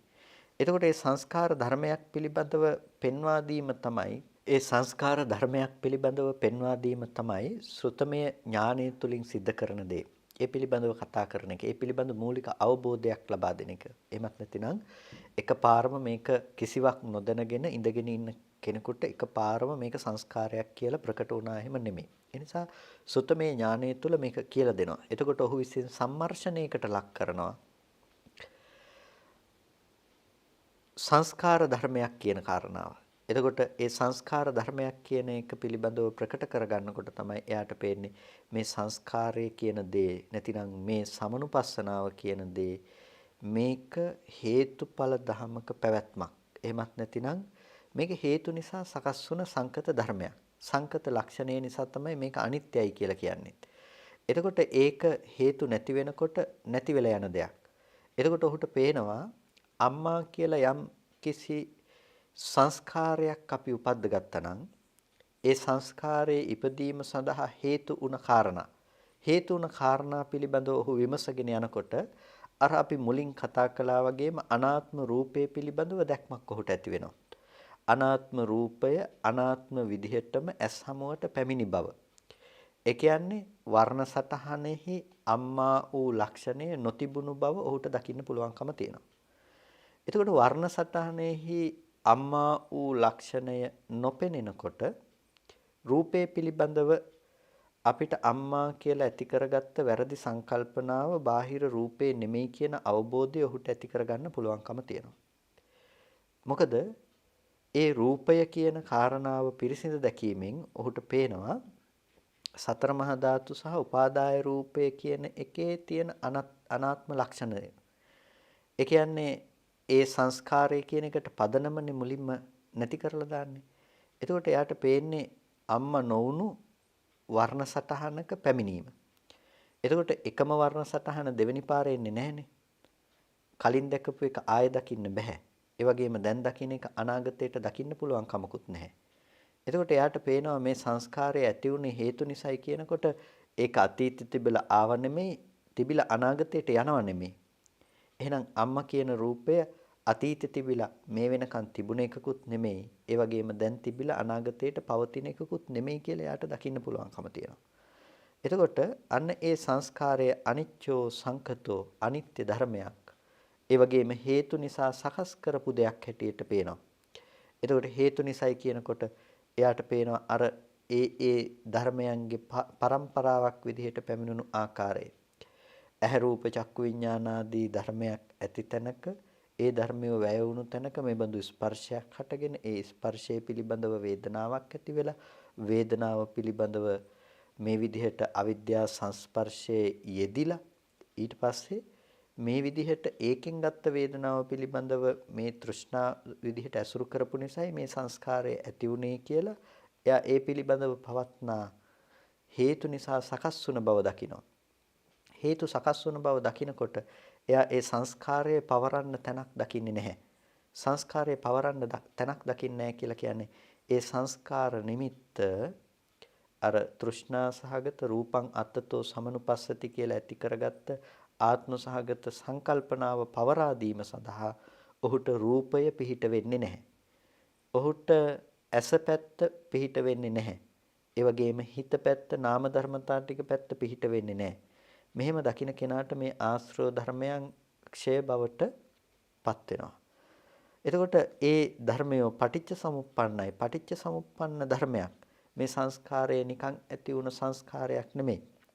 මේ සංස්කාරය අවිජ්ජා සංඛාර තණ්හා උපාදාන භව කියන මේ කර්ම සහ කෙලෙස් ධර්මතා ටිකක ප්‍රතිඵලයක්. එතකොට ඒ තණ්හා උපාදාන භව කියන එකෙන් මේ පුද්ගලයා උපද්දගත්ත නිසා තමයි ඒ පුද්ගල බවක් ඇති කර ගැනීම නිසා ජරා මරණ දුකක් එන්නේ කියලා ඒ කෙනාට දැක්මක් තියෙනවා. එතකොට ඒ දැක්මක් තියෙන නිසා ඒ සංස්කාරයේහි පැවැත්ම පිළිබඳව ඔහුට පේනවා. සංස්කාරයේහි පැවැත්ම කියන එක අර භවයේ ලක්ෂණය තමයි මේ විදිහට ඇති කරගත්ත රූපං අත්තතෝ සමනුපස්සති කියලා රූපය ආත්මවත්ය රූපේ පුද්ගලයේක්ක කියලා ගත්ත පුද්ගල බවක පැවැත්ම හම්බ වුණේ මෙන්න මේ කතා කරපු මේ ධර්මතාවයේ නිසයි කියලා පටිච්චසමුප්පන්න ධර්මයක් නිසයි කියන එක පේනවා. එතකොට යම් විදිහකින් ඒ භවය කියන කාරණාව නොඋනා නම් ඔහුට ජාතිය කියන කාරණාව නොහට ගන්න බවට යන දෙයක්. ජාතිය කියන දේ වෙන්නේ නැහැ කියලා දකිනවා. එතකොට ඒ සත්වයන්ගේ ඒ සත්වනිකායන්ගේ හට ගැනීමක් ආත්ම සහගත දෘෂ්ටි සහගත සංකල්පනාවක පැවැත්මක් පේන්නේ නැති බව ඔහුට දකින්න පුළුවන් වෙනවා. එතකොට උපාදානයේ දැඩිව ග්‍රහණය කිරීම තිබුණේ නැතිනම් භවය කියලා දෙයක් පනවන්න පුළුවන් කමක් නැහැ. එතකොට මෙන්න මේ විදිහට තෘෂ්ණාව ආදී අවිද්‍යා සංස්කාර ආදී මේ ධර්මයන්ගේ ප්‍රතිඵලයක් විදිහට පටිච්චසමුප්පන්න ධර්මයක් විදිහට ඔහුට පේනවා කර්ම ටිකක් සහ කෙලෙස් ටිකක් පිළිබඳව ඇති කරගත්ත දෙයක ප්‍රතිඵලය තමයි මෙබඳු තෘෂ්ණා සහගත මේ මානසිකාරය නැතිනම් තෘෂ්ණා ප්‍රත්‍යයෙන් උපදවපු මේ මානසිකාරයේ ආත්ම දෘෂ්ටියයි කියන එක ඔහුට දකින්න පුළුවන්කම තියෙනවා. එතකොට ඒ දර්ශනය දැක්කත් ඔහුට එයම ආශ්‍රව ධර්මතාවයන් ක්ෂය බවට පත් කරගන්නට පුළුවන්කම තියෙනවා. ඒ වගේම සාපි තණ්හා අනිච්චා සංකතා පටිච්ච සමුප්පන්නා. එතකොට ඒ තණ්හාවක් තිබුණා නම් ඒ තණ්හාව අනිත්‍යයි, ඒ තණ්හාව සංකතයි, තණ්හාව පටිච්ච සමුප්පන්නයි. එතකොට ඔහු දකිනවා අර සංස්කාරය ඇති කරලා දෙන්න ආත්ම දෘෂ්ටිය පවත්වන්න හේතු උනේ අර පොදු ඒකකයක් පිළිබඳව පවත්වපු. ඒ කියන්නේ ධර්මතා විශේෂකින් බොහෝමයකින් හැදුණු ටිකක් පිළිබඳව පවත්වපු තණ්හාවයි කියන එක ඔහුට පේනවා. එතකොට ඒ තෘෂ්ණාවත් පවතින දෙයක් නෙමෙයි. තෘෂ්ණාවත් අනිත්‍ය ධර්මයක්, සංකත ධර්මයක්, පටිච්ච සමුප්පන්න දෙයක්. ඇයි ඔහුට පේනවා තෘෂ්ණාව ඇති කරගත්තේ කෙබඳු ධර්මතා ටිකක් විශේෂද කියලා. ඒතකොට තෘෂ්ණාව ඇති කරගත්තේ මෙබඳු වූ හේතුඵල ධමයක් පවතින තැනක, හටගෙන නිරුද්ධ වෙලා යන ධර්මතා ටිකක් තියෙන තැනක, හේතු නිසා සකස් වුන තැනක. එතකොට ඔහුගේ ඒ තෘෂ්ණාවට පනවන්නට, තෘෂ්ණාව පවත්වන්නට හේතු ටිකක් පේන්නේ නැහැ. දැන් තෘෂ්ණාව කියන තැනින් අල්ලගත්තාම අපි අම්මට කැමති කියන තැන පිළිබඳව අපි අරගෙන ගිහිල්ලා බලනකොට අපිට පේනවා මෙතන තියෙන අනිත්‍ය ධර්මයේ පිළිබඳව. එතකොට ඒ අම්මට ආදරෙයි කියන ඒ තෘෂ්ණා සහගත සංකල්පනාව පිළිබඳව අපි මානසිකාරයේ පවත්වනකොට අපිට පේනවා මේ තණ්හාව පවත්වන්න තැනක් නැති බව. ඇයි රූපය අම්මා නෙමෙයි නම් තමන්ගේ හිතේ ඇති වුණු වේදනාවද අම්මා. එමත් නැතිනම් තමන්ගේ හිතේ ඇති වුණු සංඥාවද අම්මා. එමත් නැතිනම් තමන්ගේ හිතේ ඇති වුණු සංස්කාරයේද විඥානයේද අම්මා. මේ එකක්වත් අම්මා නෙවෙයි නම් මේ ටිකම තොරව අම්මා හිටියෙත් නැත්තම් මේ ටික අම්මත් නෙමෙයි නම් එහෙනම් අම්මා ඇති උනේ කොහොමද? එතකොට එයාට පේනවා හේතු මේ අංග ටිකේ මේ ධර්මතා ටිකේ එකතුව තමයි අම්මා කියන දේ උපදවලා තියෙන්නේ. එතකොට මම අම්මට තණ්හා කරනවා කියලා අම්මට ආදරෙයි කියලා අම්මට කැමතියි කියලා කිව්වේ එහෙනම් මෙබඳු වූ අනිත්‍ය වෙලා යන ධර්මතා ටිකකටයි මේ තණ්හාව පවත්තලා තියෙන්නේ. එතකොට එයාට පේනවා ඒ එක එක ධර්මයක් අම්මා නොවන ධර්මතා ටිකක පැවැත්මක්. සත්පුද්ගල භාවයකින් තොරයි කියන එක අනාත්ම සංකල්පනාවක් ප්‍රකට වෙනවා. එතකොට ඒක අනිත්‍ය ධර්මයක්, සංකත ධර්මයක්. ඒ වගේම ඒක මේ අවිජ්ජා සංස්කාර ආදී ධර්මයන්ගෙන් උපද්දලා දුන්න පටිච්ච සමුප්පන්න ධර්මයක් ලෙස පේනවා. එතකොට ඒ කර්මයකට අවිද්‍යාව නිසා රැස් කරපු කර්මයකට තණ්හා උපාදාන භව කියන කෙලෙස් ටිකක් එකතු කළ නිසා තමයි ඒකේ ප්‍රතිඵලය අම්මා වූ රූපයක් ඇති කරලා දුන්නේ කියලා ඔහුට ඒ තෘෂ්ණාවට තියෙන ඉඩකඩ නැති කරලා දානවා ඒ දැක්ම තුල ඉඳලා. ඊට පස්සේ ඒ කෙනාට සෝපිපස්සෝ අනිච්චෝ සංකතෝ පටිච්ච සමුප්පන්නෝ යම් කිසි ස්පර්ශයක් තිබුණා නම් ඒ ස්පර්ශය අනිත්‍ය සංකත පටිච්ච සමුප්පන්න දෙයක්. එතකොට මෙතනදී ස්පර්ශයයි කියන එකෙන් අදහස් කරන්නේ අර අවිද්‍යාව නිසා ගෙනල්ලා දුන්න ස්පර්ශය කියන එක. ඒ කියන්නේ අපි ඒක රළු මට්ටමෙන්ම මෙහෙම කිව්වොත් අම්මව පෙනෙන මට්ටම, අම්මව ස්පර්ශ වුණා කියන මට්ටම, අම්මව දකින්න පුළුවන් කියන මට්ටම, අම්මව දැනගන්න පුළුවන්, අම්මව විඳින්න පුළුවන් කියන මෙන්න මේ මට්ටමට කියනවා අවිද්‍යාව නිසා උපද්දපු සංස්පර්ශය කියලා. මේක අර කතා කරපු පටිඝ සම්පස්සේවත් අදිවචන සම්පස්සේවත් නෙමෙයි. මොකද පටිඝ සම්පස්සේ ඇතුලේ අම්මා නැහැ. අදිවචන සම්පස්සේ ඇතුලේ අම්මා නැහැ. මේක ඇතුලේ දරුවෝ ගෙවල් දොරවල් නැහැ. එතකොට මේ ටිකේ ඇතුලේ තියෙන දේ කුමක්ද? මේ ටික ඇතුලේ පවතින දේ තමයි අර විදිහට අනාත්ම ධර්මතා ටිකක්. එතකොට මෙතන ස්පර්ශය කියන දෙයින් අදහස් කරන්නේ අර අවිද්‍යාව නිසා ගෙනල්ලා දුන්න අම්මම දැක්කා කියලා ඇති කරගන්න ඒ පෙනෙන මානසිකාරය. එතකොට අවිද්‍යා සංස්පර්ශය කියලා කියන්නේ ඒකට. එතකොට ඒ අවිද්‍යා සංස්පර්ශයක් තියෙනවා නම් එතකොට ඒ අවිද්‍යා සංස්පර්ශය ඒක අනිත්‍ය දෙයක්. ඇත්තටම ස්පර්ශය කියන දෙයට පෙර වේදනාව අර අම්මා කියන අරමුණ පිළිබඳව මොකද අපි මේ අවරෝහණ පැත්තටනේ දැන් කතා කරගෙන යන්නේ සංස්කාරයේ ඉඳලා වේදනාව කියන ධර්මයේ තිබුණා නම් ඒ වේදනාව අනිත්‍ය දෙයක්, වේදනාව සංකත දෙයක්, වේදනාව පටිච්ච සමුප්පන්න දෙයක්. එතකොට මේ වේදනාව කියන දේ මව දැකීම නිසා ඇතිවෙන සැපසහගත වේදනාවක් තිබුණා නම් ඒ වේදනාවටනේ අපි තණ්හා කරන්නේ. එතකොට තණ්හාව ගැන බැලුවා. එතකොට යාට පේනවා තණ්හාව කියන දේ ඇති උනේ වේදනාව නිසායි. එතකොට ඒකේ සැප වේදනාව කියන දේ නිකම්ම පැවතුණු දෙයක් නෙමෙයි. එතකොට මේ සැප වේදනාව කියන දේ අනිත්‍ය ධර්මයක්, වේදනා ස්කන්ධයක්. එතකොට මේ වේදනා ස්කන්ධය අම්මගේ වෙලා නැහැ. එතකොට ඒ වේදනාව සංකතයි හේතු නිසා හැදිලා තියෙන දෙයක්. අර විදිහේ පවතින අනාත්ම ධර්මතා ටිකක් ඇති තැනක අවිද්‍යා සංස්කාරයේ යෙදීම නිසා තමයි ඒ වේදනාව පිළිබඳව තණ්හාව පවත්වන්නට පුළුවන්කම තිබුණේ කියලා එයා දකිනවා. එතකොට ඒ පටිච්චසමුප්පන්න ධර්මයේ පිළිබඳව ඒ දැක්ම නිසා ඒ කෙනාට වේදනාව පනවන්නට තැනක් නැතුව යනවා. ඒ කියන්නේ අවිජ්ජා සංස්පර්ශය නිසා ඉපදුණු වේදනාවට තැන නැති වෙනවා. එතකොට ඊළඟ කාරණාව අර අවිද්‍යා සංස්පර්ශය කියන දේ. එතකොට ඒ අවිද්‍යා සංස්පර්ශය නැතිනම් ස්පර්ශයට තැනක් නැහැ. වේදනාව ඇති වුණේ ස්පර්ශය නිසානේ. එතකොට අම්මා නිසා සතුටු වෙන්න පුළුවන්කම තිබුණේ අම්මා නිසා සැප වේදනාවක් ඇති වුණේ දරුවා දකින්නකොට සැප වේදනාවක් ඇති වුණේ එතකොට ඒක අවිද්‍යා සංස්පර්ශය නිසා. ඇයි දරුවා නොවුණු ධර්මතා ටිකක් දරුවා විදිහට පෙන්වලා දෙන එකට කියනවා මෝඩකම එහෙමත් නැතිනම් අවිද්‍යාව කියලා. ඒ අවිද්‍යාවේ ප්‍රතිඵලය තමයි දරුවාව දකින්න පුළුවන් කියලා ඇති කරගත්තු දෘෂ්ටිය. එතකොට අන්න ඒ සැපසහගත ස්පර්ශය නැතිනම් අන්න ඒ සැප වේදනාව ඇති කරන්න හේතු වුණ ස්පර්ශය අනිත්‍යයි. ඇයි ඒක අනිත්‍යයි කියන්නේ? ඒ ස්පර්ශයේ ඉපැද්දුවේ මෙන්න මේ ධර්මයේ නොදන්නාකම නිසා. කුමන ධර්මයේද? එතන පැවතුණු යථාභූත ධර්මය. අර අවිද්‍යාව කියන එක හේතු වුණා මේ ස්පර්ශය හදලා දෙන්න. කුමක පවතින අවිද්‍යාවක්ද හේතු උනේ? අර විපාක ධර්මතා ටික. විඥාන නාම රූප සලආයතන පස්ස වේදනා කියන මේ විපාක ධර්මතා ටික. තව විදිහකින් කියනවා නම් පටිඝ සම්පස්සේ සහ අදිවචන සම්පස්සේ. තව විදිහකින් කියනවා නම් නාම රූප ධර්මතා ටික පිරිසිඳ නොදන්නා කම නිසා ඇති වුණ දෙයක් තමයි මෙන්න මේ ස්පර්ශය කියන එක.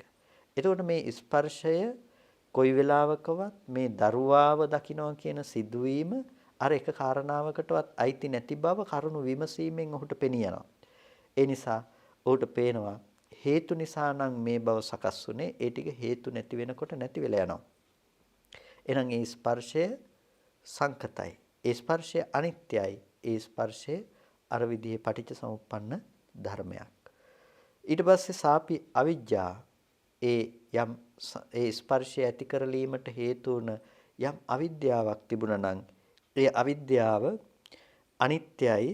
ඒ අවිද්‍යාව සංකතයි. ඒ අවිද්‍යාව පටිච්ච සමුප්පන්නයි. එතකොට ඒ අවිද්‍යාව සංකතයි කියලා කිව්වේ ඒ අවිද්‍යාව නිකම්ම ඇති වුණ දෙයක් නෙමෙයි, හේතු නිසා සකස් කළ දෙයක්. අනිත්‍යයි කිව්වේ හේතු නැති වෙනකොට ඒ අවිද්‍යාව බිඳී යනවා.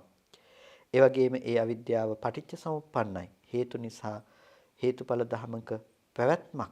එතකොට ඒ අවිද්‍යාව පිළිබඳව ඔහුට පේනවා මේ විදිහේ විපාක ධර්මතා ටිකක් පිළිබඳව විඥාන නාම රූප සලආයතන පස්ස වේදනා කියන මේ ධර්මතා ටික පිළිබඳව පවත්වපු නොදන්නාකම, පවත්වපු මෝඩකම, අවිද්‍යාව නිසා තමයි කර්ම රැස් කර ගැනීමක් තිබුණේ. කර්ම රැස් කරගත්ත නිසා තමයි ඒ පිළිබඳව තණ්හාවක් උපද්දගෙන ඒ පිළිබඳව උපාදානයේ බැසගෙන භවය සකස් කරගෙන පුද්ගලයෙකු සකස් කරගන්න තැනට සංස්කාරයේ මොහු කුරා යන තැනට ගියේ. එතකොට මෙන්න මේ දැක්ම දකිනකොට ඒවම්පිකෝ භික්ඛවේ ඥානතෝ ඒවම් පස්සතෝ අනන්තරා ආසවානං khයෝ හෝති. මෙන්න මේ විදිහට දකින කෙනාට, මේ විදිහට දැනගන්න කෙනාට අනන්තරා ආසවානං khයෝ හෝති. කාරණා දෙකක් කියනවා මෙතනදී. ඒවං ඥානතෝ ඒවම් පස්සතෝ, මෙසේ දැනගන්න කෙනාට, මෙසේ දකින කෙනාට. එතකොට ඔහු මෙසේ දැනගන්නවා සහ මෙසේ දකිනවා. ඔහුගේ දෘෂ්ටිය මෙබඳු දෘෂ්ටියක්. එතකොට එබඳු කෙනාට අනන්තරා ආසවානං khයෝ හෝති. ඒ දර්ශනයට අනුතුරුවම ආශ්‍රව ධර්මතා ටික ක්ෂය වෙනවා. එතකොට මේ කාරණාවේදී ඔහු එකම කාරණාවක් දැක්කත් ප්‍රමාණවත්. ඒ කියන්නේ සංස්කාරය කියන එකේ අනිත්‍යතාවය දැක්කත්, සංකත බව පටිච්චසමුප්පන්න බව දැක්කත් ඒකත් ප්‍රමාණවත්. අනිත්‍යතාවය දකිනවා කියනකොටම ඒක ඇතුලේ සංකත බව පටිච්චසමුප්පන්න බව අන්තර්ගතයි. සංකත බව දකිනවා කියනකොටම අනිත්‍ය බව සහ පටිච්චසමුප්පන්න බව අන්තර්ගතයි. පටිච්චසමුප්පන්න බව දකිනවා කියනකොටම අනිත්‍ය සංකත බව ඒ තුල අන්තර්ගතයි. එතකොට මෙන්න මේ එකම සංස්කාරය දකිනවා කියනකොට ඔහු සංස්කාරයේ පිරිසිඳ දකින්නේ ඒ සංස්කාරය ඇති කරන්නට හේතු උන ඒ ඔක්කොම සියලුම හේතු ටිකත් එක්ක. ඒ කියන්නේ ඒ සංස්කාරය නැතිනම් ආත්ම දෘෂ්ටි සහගත ඒ දිට්ඨි කෙලෙස ඇති කරන්නට හේතු උන තමන්ගේ හිතේ තෘෂ්ණාව තිබුණා නම් තෘෂ්ණාවට, වේදනාවට, ඒ වැරදි අවිජ්ජා සම්පස්සයට, අවිද්‍යාවට කියන මෙන්න මේ ධර්මතා ටිකටම පදනම නැති කරන තැනට යනකම් ඔහු දකින නිසා තමයි සංස්කාරය දකිනවා කියන තැනින් කෙලස් දුරු වෙන්නේ. එතකොට ඒ සංස්කාරය දකිනවා කියන්නේ අර ධර්මතා පෙළම ඒක හටගත්තේ කොහොමද කියලා ඔහු අවබෝධ කරගන්නවා කියන එක. ඒ ටික අවබෝධ කරගත්තොත් විතරයි ඔබ සංස්කාරයකට තැනක් නොදෙන්නේ. නැතිනම් හැම වෙලාවකදීම ඒ සංස්කාර නිමිත්ත ඔබ නැවත රැස් කර ගැනීම සඳහා රැස් කරගත්ත දෙයක් බවට පත් කරගෙන තියෙනවා. ඒ නිසා දැකපු අය නැවත දකින්න පුළුවන්, ඇසුරු කරපු අය නැවත ඇසුරු කරන්න පුළුවන්. ඒ අය ලෝකෙ තුල ජීවත් වෙන අය. එතකොට ඒකෙන් දකින්නකොටම මේ අහවල් පුද්ගලයා, මේ රූපය ආත්මයක් කියලා බැස ගන්න දෘෂ්ටිය, බැස ගන්න දැක්ම ඔහුට පවතිනවා. එතකොට මෙන්න මේ විදිහේ ඇති කරගත්ත වැරදි සහගත සංකල්පනාව නිසා, වැරදි සහගත දෘෂ්ටිය නිසා කෙනෙකු සසර ගමන යනකොට අර විදිහේ නිවැරදි දැක්මක් උපද්ද ගන්න කෙනා සසර ගමන නැති කරන්න ඒ මග වඩපු කෙනෙක් බවට පත් වෙනවා. එතකොට නහේවකෝ රූපං අත්තතෝ සමනුපස්සති අපිචකෝ රූපවන්තං අත්තානං සමනුපස්සති. තව කෙනෙක් ඉන්නවා එයා නහේවකෝ රූපං අත්තතෝ සමනුපස්සති. එයා රූපය ආත්මවත් කොටයි කියලා කල්පනා කරන්නේ. නමුත් අපිචකෝ රූපවන්තං අත්තානං සමනුපස්සති. රූපවන්තං අත්තානං කියලා කියන්නේ රූපවත් වූ ආත්මයක් දකිනවා කියන එක. ඒ කියන්නේ මේ ආත්මය රූපවත් කොට දකිනවා. රූපවත් වෙලා තියෙන දෙයක් තමයි මේ ආත්මය කියලා කියන්නේ. එතකොට මේ ආත්මය රූපවත් කියලා කියන්නේ දැන් ආත්මය කියලා එකක් තියෙනවා. භවයෙන් භවයට යන ආත්මයක් තියෙනවා. මේ පවතින ආත්මය මේ ජීවිතයේදී මෙබඳු රූපයක් බවට පත් වෙලා තියෙනවා. එතකොට ඒ ආත්මය මේක වෙනම තියෙන දෙයක්. එතකොට ඒ තියෙන ආත්මයේ පවතින ආත්මය මෙබඳු රූපයකින් යුක්තයි කියලා ඇති කරගත්ත දෘෂ්ටියක් ඔහුට ඇති වෙනවා. එතකොට බුදුරජාණන් වහන්සේකත් අර කතා කරපු පරයයෙන්ම දේශනා කරනවා යාකෝපනසා භික්ඛවේ සමනුපස්සනා සංඛාරෝස්සෝ.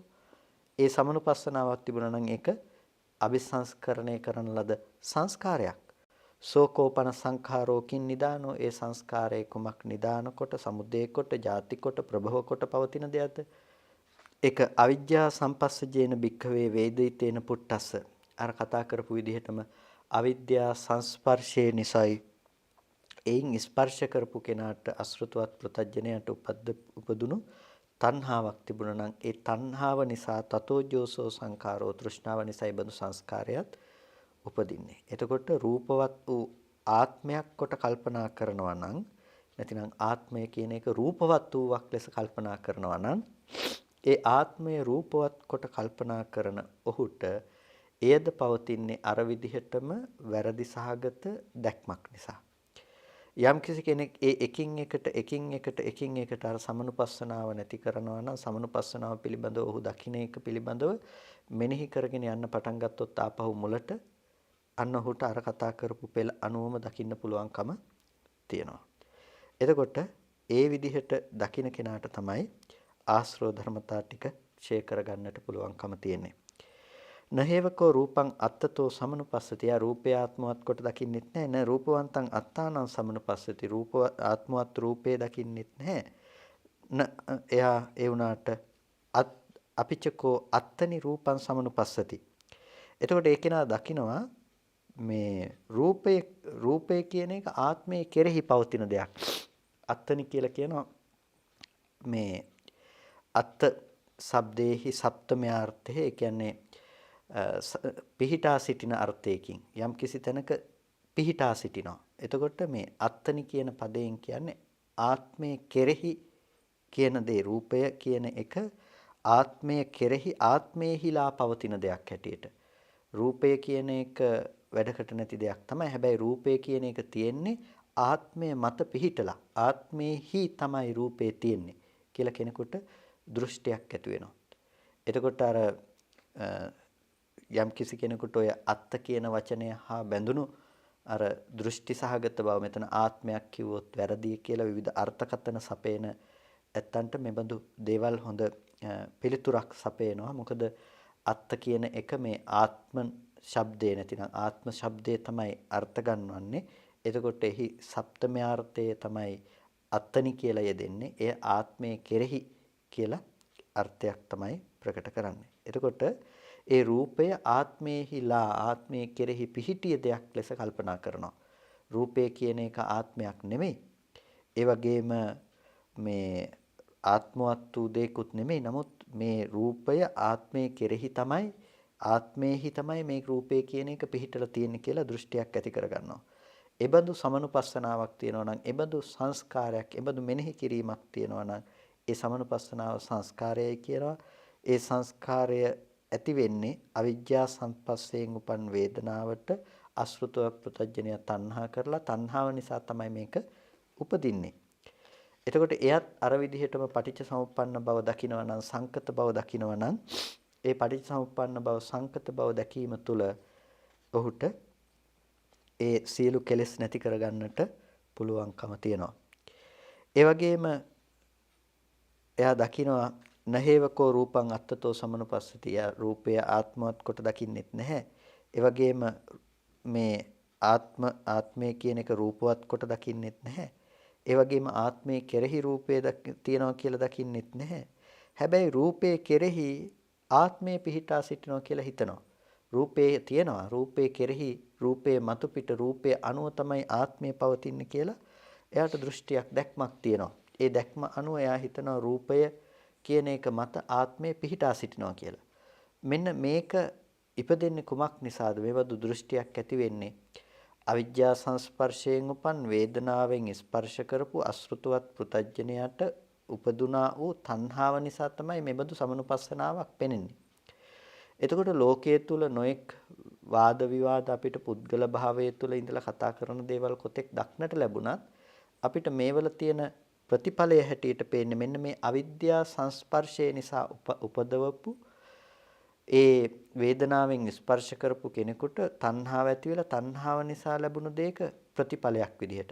එතකොට කෙනෙක් මෙතනින් මැරිලා ගිහිල්ලා අපි මේ ආත්මය තව දුරටත් යනවා. එහෙම නැතිනම් සදාකාලික ආත්මයක් බවට පත් වෙනවා.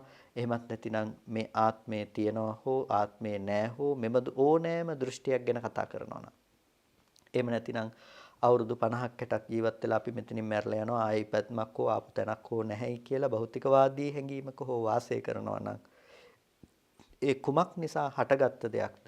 ඔහු නොදන්නා කම නිසා ඉපදුණු අවිද්‍යා සංස්පර්ශය නිසා ඇහැට පෙනෙන රූපය පිළිබඳව ඔහු දන්නේ නැහැ.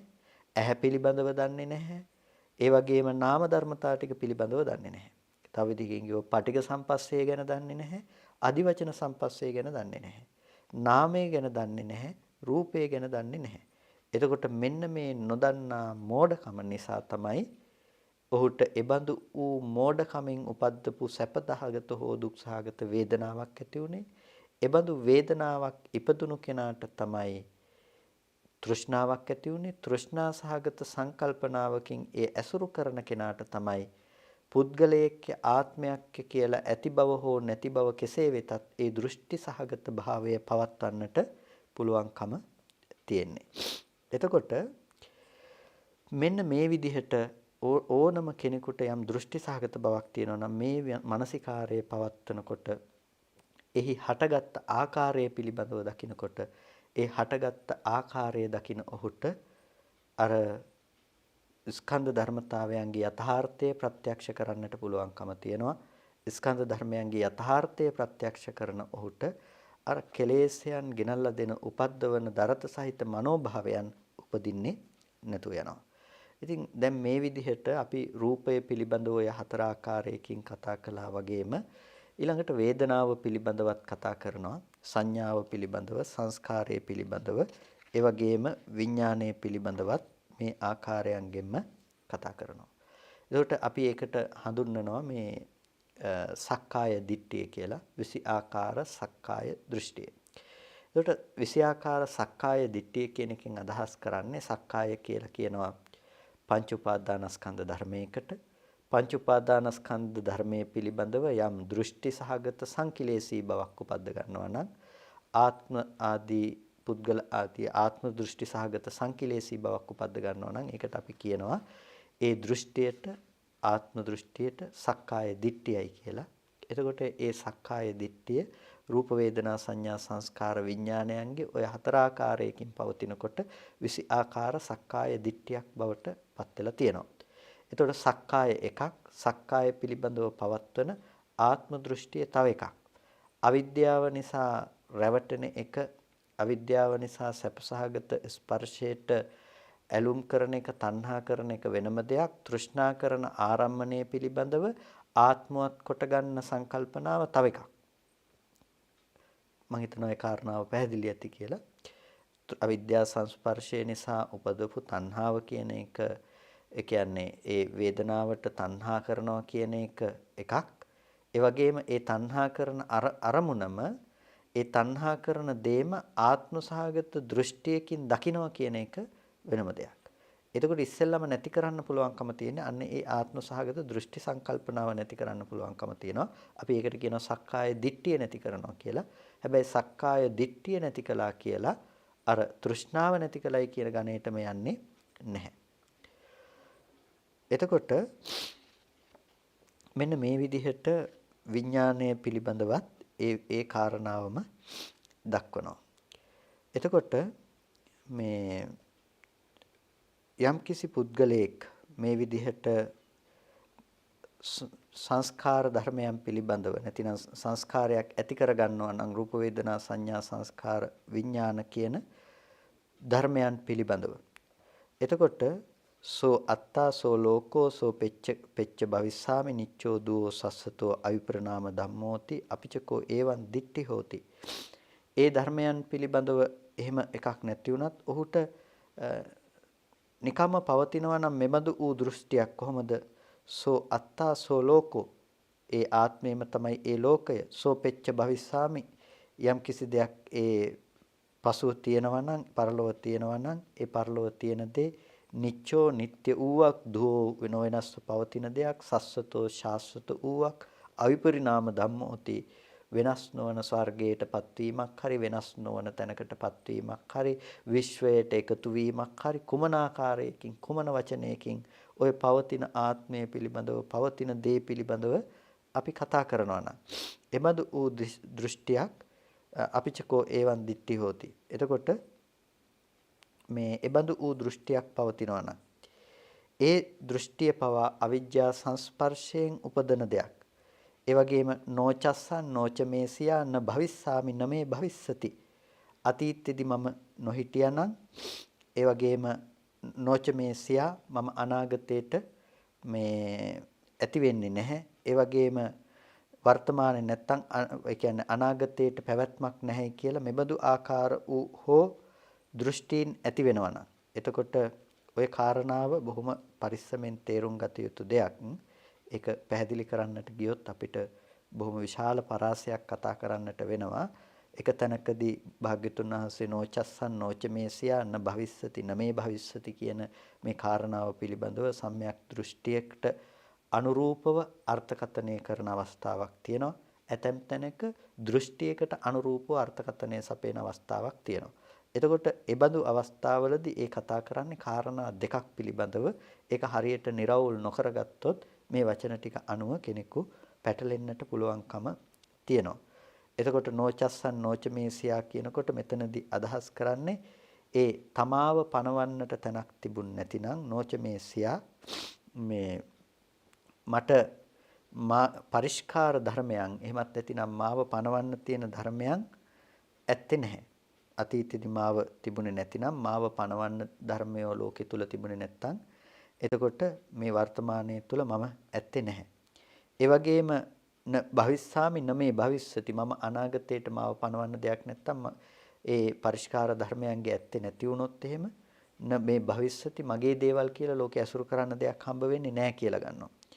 එතකොට මේක උච්ඡේද දෘෂ්ටි සාගත දෙයක්.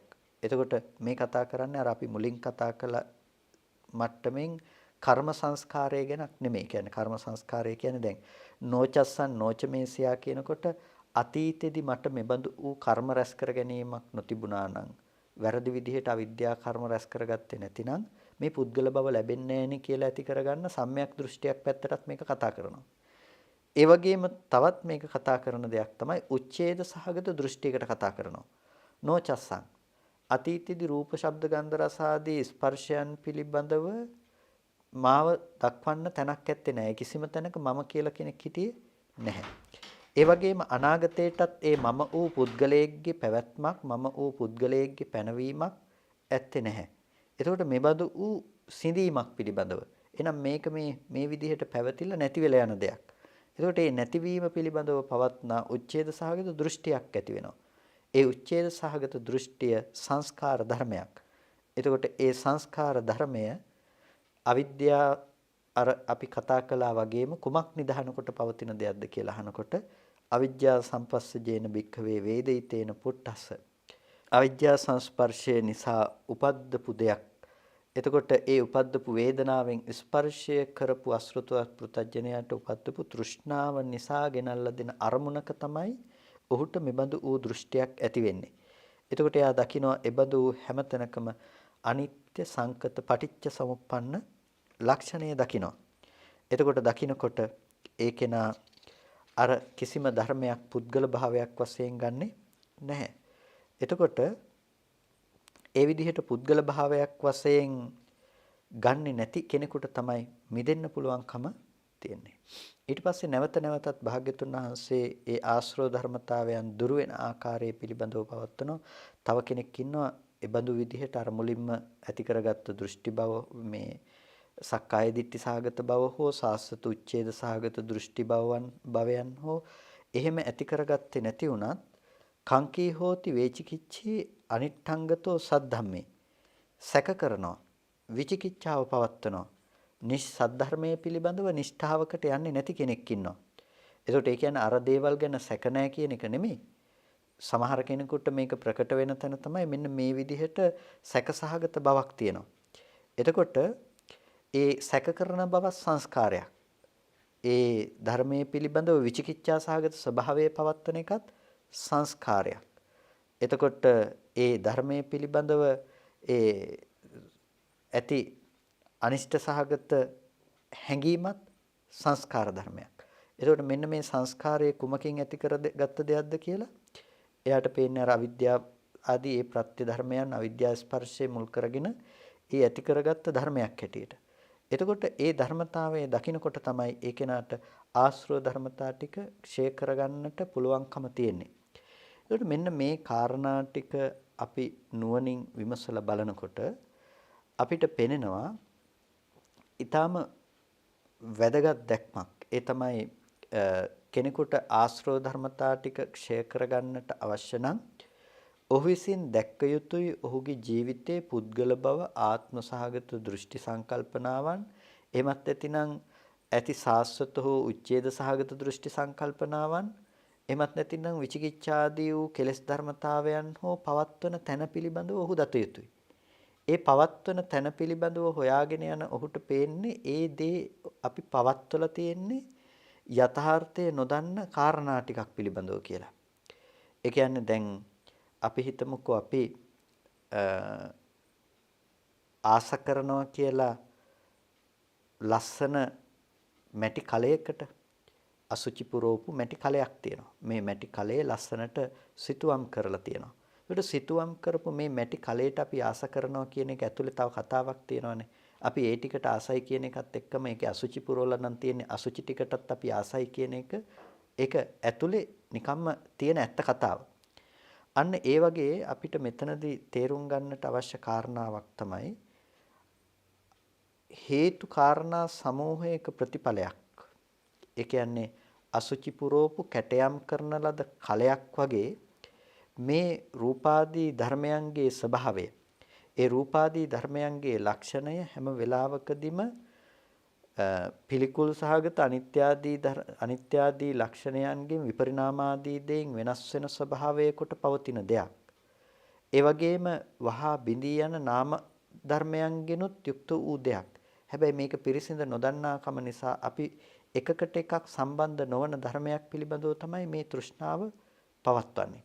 දරුවට ආදරේ කියන තැනක කෙස්ලොම් නියද සම්මස්නහර ඇට ඇට මිදුළු කියන කුණුප කොටාස ටිකක් ඇති තැනක අපි දරුවා කියන සංකල්පනාවට ආස කරලා තියෙන්නේ.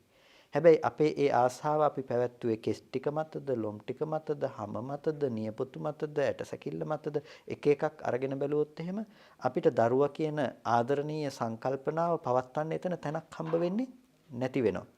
ඒකට අන්න ඒ විදිහට තමයි අපි සංකල්පනාව පිළිබඳව විමසගෙන යනකොට අපිට පේන දේ. සංකල්පනාව කියන එක පණවන්න තැනක් නැති වෙනවා. එතකොට ඒක උදාහරණයක් හැටියටයි අපි දරුවගේ කුණු පොට්ටාසේ කියන කතාව ගත්තේ. එතනදී අපිට හොඳට පැහැදිලි වෙන්නට ඕන මෙන්න මේ නාම රූප ධර්මයන්ගේ සමவாய කියන එක. ඒ කියන්නේ පටිඝ සම්පස්සේ සහ අදිවචන සම්පස්සේ කියන ධර්මයේ පිළිබඳව. ඒ මොහොතේ හටගත්ත ධර්මය අනාත්ම ධර්මයේ ඒ මොහොතේ බිඳී ගියපු ආකාරය. ඒ අනුව ඇති වුණු නාම ධර්මතා ටික තම තමන්ගේ කෘත්‍ය සාධනය කරමින් නැතිව ගිය ආකාරය අපිට තේරුම් ගන්නට වෙනවා.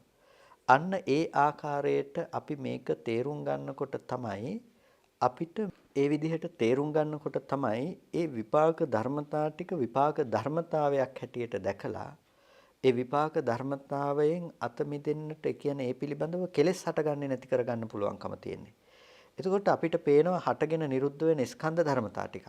හැබැයි ස්කන්ධ ධර්මතා ටිකක් පිළිබඳ පේනකොට ස්කන්ධ ධර්මතා ටික දෘෂ්ටි ථානයක් විදිහට දෘෂ්ටීන් ඉපදවන්නට තැනක් විදිහට අපිට පේන්නේ නැති වෙනවා. ස්කන්ධ ධර්මතා ටික හටගෙන නිරුද්ධ වෙන ධර්මයක් විදිහට Nirodha අනුව බැසගත් නුවණක් මිසක එතන පවතින්නේ නැහැ. ආත්මවත් කොට ගන්න හෝ ආත්මය ගැන කතා කරන්න හෝ සාස්වත වශයෙන් උච්ඡේද වශයෙන් ගන්න හෝ සැක කරන්න හෝ දෙයක් යාට පේන්නේ නැහැ. යාට පේන්නේ හටගෙන නිරුද්ධ වෙන ස්කන්ධාදී ධර්මතා ටිකක්. එතකොට ඒ Tamanට හටගෙන තියෙන කෙලෙස්ේ කොතනින්ද කියලා අල්ලගෙන එතනින් විමසගෙන යන්න ගියොත් ඔබට රූප, ශබ්ද, ගන්ධ, රස, ස්පර්ශ කියන මේ ධර්මතා ටික පිළිබඳව ඇති කරගත්ත වේදනා සංඥා සංස්කාර ආදී නාම ධර්මතා ටිකකුත් පිරිසිදු දකින්නට තියෙන්නේ. ඒ ධර්මතා ටිකේ අන්‍යෝන්‍ය සම්මිශ්‍රණය නිසායි සම්මිශ්‍රණය නොදන්නාකම නිසායි අපිට මේ විදිහේ සංස්කාරයක් ඉපැද්දුවේ. මේ ප්‍රත්‍යවීම පිළිබඳව දැක්කොත් මේ සංස්කාරයට පැවැත්මක් නැහැ කියන එක පොදුවේ මේක ඇතුලේ දර්ශනයක් විදිහට කතා කරලා තියෙනවා. ඒකට මේක තමයි අපේ භාවනාවේ අපේ ප්‍රතිපදාවේ මූලිකම හරය. මූලිකම පද්ධතිය තමයි මේක. එතකොට මෙන්න මේ තැන දක්වා තමයි අපි මේක අරගෙන යන්නේ. එතකොට ඒකට යන්නට හේතු වෙන දෙයක් හැටියට අපිට සතර සතිපට්ඨාන ආදී මේ ධර්මයන් දක්වන්න පුළුවන්. එතකොට ඒ සතර සතිපට්ඨාන ආදී ධර්මයන් තුල සිත සිහිය නුවණ වඩ아가ගෙන යනකොට එයාගේ නුවණ එයා ඉලක්කගත කරලා තියෙන මෙබඳු දර්ශනයකට. එතකොට දැන් හාමුදුරුවන්ට ඇති වුණු පරිවිතර්කයේ උනේ කොහොම දකින්න කෙනාටද ආශ්‍රව ධර්මයන් දුරු වෙන්නේ කියලා. මෙන්න මේ විදිහට දකින්න කෙනාට ආශ්‍රව ධර්මතා ටික ක්ෂය වෙනවා. එතකොට බුදුරජාණන් වහන්සේ භික්ෂුන් වහන්සේලාට පෙන්නපු කාරණාව තමයි ඒ ආශ්‍රව ධර්මතා ටික දුරු කරගන්න පුළුවන් ඔහුගේ දැක්ම පිළිබඳව. එතකොට ඒ දැක්ම අරගෙන ගිහිල්ලා තියෙන්නේ කෙලින්ම නාම රූප ධර්මය පිරිසිදු දැකීම පිළිබඳව. එහෙමත් නැතිනම් පටිඝ සම්පස්ස සහ අදිවචන සම්පස්සේ කියන තැනින් ස්පර්ශ ධර්මයේ පිරිසිදු දැකීම කියන තැන. එතකොට එහෙමත් නැතිනම් කර්මය සහ කෙලෙස්ය කියන ටික තුල පටිච්චසමුප්පාද ධර්මයේ විවරණය කිරීම කියන තැනින්. එතකොට මේ කොතනින් කතා කළත් මේ කතා කරලා තියෙන්නේ එකම අපේ ජීවිතයේ කියන දේ.